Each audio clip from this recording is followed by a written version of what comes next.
আচ্ছা, যদি এমন কোনো জায়গার সন্ধান পান যেখানে খাওয়ার সাথে সাথে ঘুমানোরও স্পেস আছে তাহলে আপনাদের কেমন লাগবে? আসসালামু আলাইকুম, কেমন আছেন সবাই? আজকে চলে আসলাম একটা সুন্দর রুফটপ রেস্টুরেন্টে। এটা ছিল গোপালগঞ্জ। নিজেকে এখন বড্ড বেশি বোকা মনে হচ্ছে। এতদিন আমি কোথায় ছিলাম, কেন এতদিন এই জায়গাটায় আসিনি? সত্যি বলতে এখানে তো আমার থাকাই হয় না। আসার পরে ঘোরাঘুরি যেটুকুনি সুযোগ পাই, যেখানেই সন্ধান পাই চলে আসি ঘুরতে। এখন মনে হচ্ছে আমি এই রেস্টুরেন্টটা কেন আগে সন্ধান পাইনি। গোপালগঞ্জের ভিতরে সব থেকে সেরা একটা রেস্তোরাঁ ছিল এটা। এটা একটা রুফটপ রেস্টুরেন্ট ছিল। এটা কেএফসির একটা শাখা। সেই তো আমি মুগ্ধ। আর এত সুন্দর ভিউ আর চারপাশটা এত সুন্দরভাবে সাজানো, দেখলেই চোখ জুড়িয়ে যায়। এরা ছাদের হাফ অংশই প্রায় ফাঁকা রেখেছে আর বাকিটা একটু চিলেকোঠার মতন করে উপরেও বসার স্পেস দিয়েছিল। জায়গাটা এত বেশি সুন্দর, আমি যেই বসে পড়ি, এই যে দেখুন চারপাশটা কত সুন্দর গাছপালা দিয়ে সাজানো। এগুলো কিন্তু সবই জ্যান্ত গাছ। আর সব থেকে বেশি অবাক হলাম হচ্ছে এই পাশটা দেখে। আর এখানটায় ছিল হচ্ছে, আপনি দেখুন এখানে অনেকগুলো বাঁশের ছোট্ট জাত, যেগুলো অনেক চিকুন আকারে ধরে আছে। তারপরে ছিল এই ফুল গাছগুলো। আর এত সুন্দর ভিউ এখানকার, এই যে দেখুন ফুল ভিউটা। আর এই যে বসার জন্য অসংখ্য স্পেস। আর আমি দেখতেছিলাম চারপাশটা, আর এত ভালো লাগতেছিল, মনে হচ্ছিল আগে কেন আসিনি আমি এখানে। বনসাইও দেখলাম, এই বনসাইটাতে ফুলও ফুটে আছে। আমার এত সুন্দর লেগেছে জায়গাটা, মনে হচ্ছিল যে আমি যতবারই এখানে আসবো বারবার রেস্টুরেন্টটাই চলে আসবো ঘুরতে।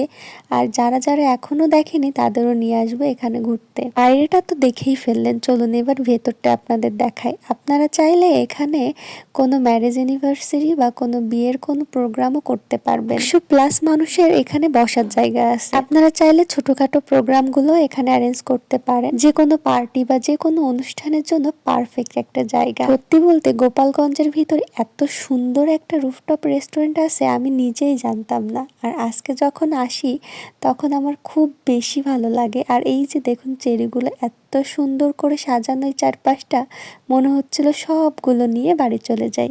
আমার কাছে মনে হচ্ছিল আমার জামার রঙের সঙ্গে চেরি ফুলগুলোর কালার মিশে গেছে।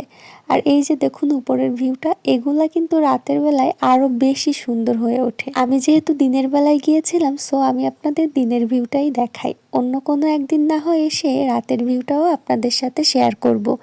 যেহেতু আমার খুব বেশি পছন্দ হয়েছে, সো এখানে আমার আসার চান্স বারবার আছে। এই বেঞ্চটায় বড়বউর জন্য ছিল। আর এই যে দেখুন পাশে ছোটখাটো অনেকগুলো টেবিল আছে।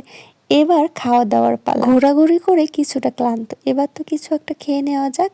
আমরা অর্ডার দিয়েছিলাম একটা প্ল্যাটার, আর প্ল্যাটারের সাথে আমরা হচ্ছে 2টা কোল্ড ড্রিঙ্কস নিয়ে নিই। সো এবার চলুন খাওয়া দাওয়া করা যায়। ফুড কোয়ালিটিও কিন্তু খুব একটা খারাপ না, আমার কাছে কিন্তু বেশ ভালো লেগেছে। গোপালগঞ্জের ভিতরে এই যে মনে হয় কোনো রেস্টুরেন্টের খাবার আমার ভালো লেগেছে। কেন জানি না, আমার খুলনার খাবারগুলোই খুব বেশি পছন্দের। আর গোপালগঞ্জের ভিতরে কোনো রেস্টুরেন্টে আসলে খাবার দাবার আমার তেমন একটা ভালো লাগে না।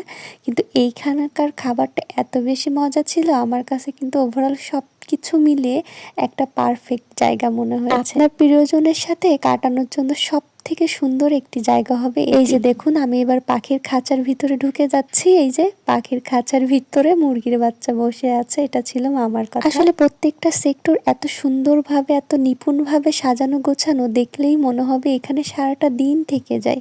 আর এখানে আপনি আনলিমিটেড সময় থাকতে পারবেন, তবে রাত কয়টা অবধি খোলা থাকে আমি জানি না। পাশে দেখলাম ছোট্ট একটা পুকুর, আর সেখানে অনেকগুলো মাছ। আমার পছন্দের সবকিছুই যেন এই রুফটপ রেস্টুরেন্টটায়। আর এই রেস্টুরেন্টের পাশে এই যে দেখুন একটা হার্ট সাইনও আছে, চাইলে এখানে বসে প্রিয়জনের সাথে ছবি তুলেও নিতে পারেন। জায়গাটা এত বেশি সুন্দর দেখে আমি আসলে কি বলবো। আপনারা যারা এখন পর্যন্ত আসেননি, আমি বলবো অবশ্যই চলে আসবেন। আমার ঘোরা সব থেকে বেস্ট একটা রেস্টুরেন্ট ছিল এটা। এই রুফটপ রেস্টুরেন্টটা কে কে আসতে চান অবশ্যই চলে আসবেন, কেউ মিস করবেন না। অনেক সুন্দর জায়গাটা।